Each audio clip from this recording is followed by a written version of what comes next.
Fidget popper palettes are so 2023. It's time to upgrade.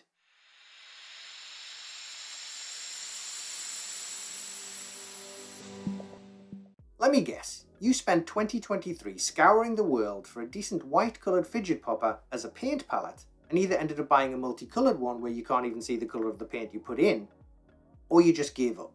It's time to upgrade to something better. You know, so we're not stealing toys from kids, like the Grinch. Welcome to the State of Play, where I like to challenge the status quo whilst randomly stealing things from other hobbies. Tabletop Minions did a video towards the tail end of last year where he used a fidget popper as a paint palette.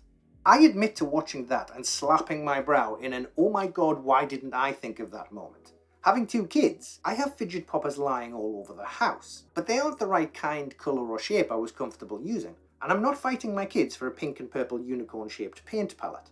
As someone who highly recommends silicone baking mats as your painting surface because paint just wipes off and Nuln Oil spills can just be poured back into the bottle, I couldn't believe I hadn't put two and two together. But, and this is the part where the fidget popper palette party withers and dies, because as hard as I looked, and as long as I turned the internet upside down, I couldn't find a white fidget popper with enough wells that hadn't been incredibly overinflated in price, because the sellers had found a new target audience. Us lot. Especially the ones found on eBay that are now twice the price they were a short 4 months ago. And the ones on eBay that are dirt cheap. Well, call me cynical, but who knows what kind of toxic waste those things were cobbled together from.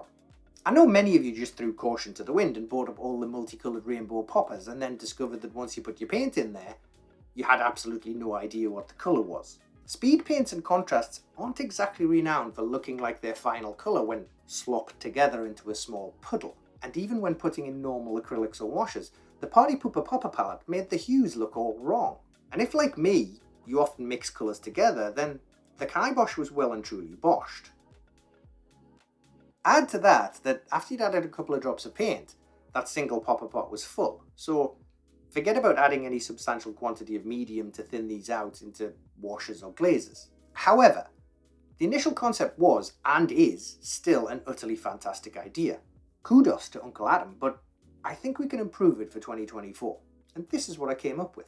5 options I found that you might want to consider, with the last one being, well, exactly what I was looking for. All of these were still relatively cheap, like fidget poppers, but offered some extra benefits that you don't get from a kid's toy shaped like a shooting star.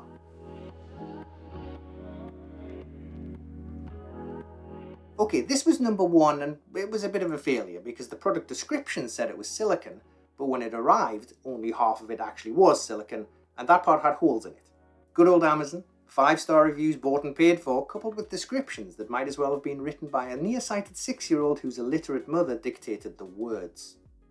Yes, the bottom part, which is moulded plastic, could be used as a palette, but not being silicone, it kind of defeated the purpose of the exercise. I already have a load of cheap palettes like this. If you did decide to use this, it does come with a lid and a container, so you could potentially keep your paints from drying out for longer, but the whole point of this was easy cleaning. My wife did appreciate the lidded storage container that comes with it, so not a total bust, because many women really love transparent storage boxes. I guess you could use silicone bathroom sealant to fill these little holes, but we all run out of fingers when sealing the shower, don't we? You DIY people will know exactly what I mean. So there's no way I was going to do that. Overall, this made it one of my least favourite of all the options, but as a sealable paint palette with underneath storage, I can't completely rule it out.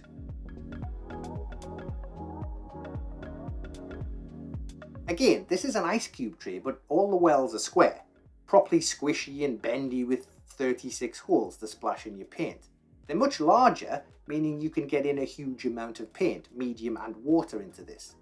It works just as well as any of the round palettes, but the really deep squares make it just that little bit harder to clean, as some of the paint can get stuck in the corners. And the point of doing this was to make it easier, not to give us more cleaning to do. It's not that hard to clean, honestly, but if you're super lazy like me, it is dishwasher safe, so it does have the added benefit of you just being able to throw it in with the rest of your dishes. Again, it comes with a lid and a storage box, so there's a bit more bang for your buck. I mean, I've now got all my MDF offcuts in here for useful future greebles. Does it work? Yes.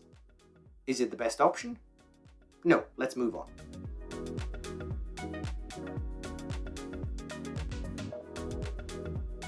Now these aren't white, they're semi-transparent, which is still better than a rainbow coloured fidget popper shaped like a horse. I picked up 2 of these just to have a fiddle. The smaller one has some decent wells, but they're not that deep, and many of the really tiny ones are usable but not exactly going to fit more than 1 drop. The larger one, however, has more than enough wells for a wide range of colours. Many of them are deep enough to fit a load of paint. There's about 30 good sized ones for mixing without splashing it out, and about 10 or so mini ones for single or double drops. I also noticed that the shape of some of these are great for offloading paint from your brush, especially the heart-shaped ones. Kinda helps with teasing your brush into a fine point. I mean, it's no less embarrassing than using a fidget popper shaped like Santa Claus in the middle of June.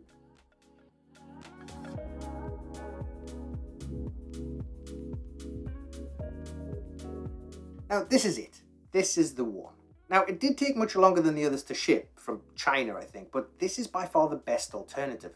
It's actually designed for making chocolate sweets, but the wells are huge, allowing you to really mix up colours and washes and mix in loads of medium. It has 35 large wells, so you can get much more paint in this thing than a fidget popper. You can practically turn this thing inside out, so your paint just pops right off. And again, it can go right in your dishwasher.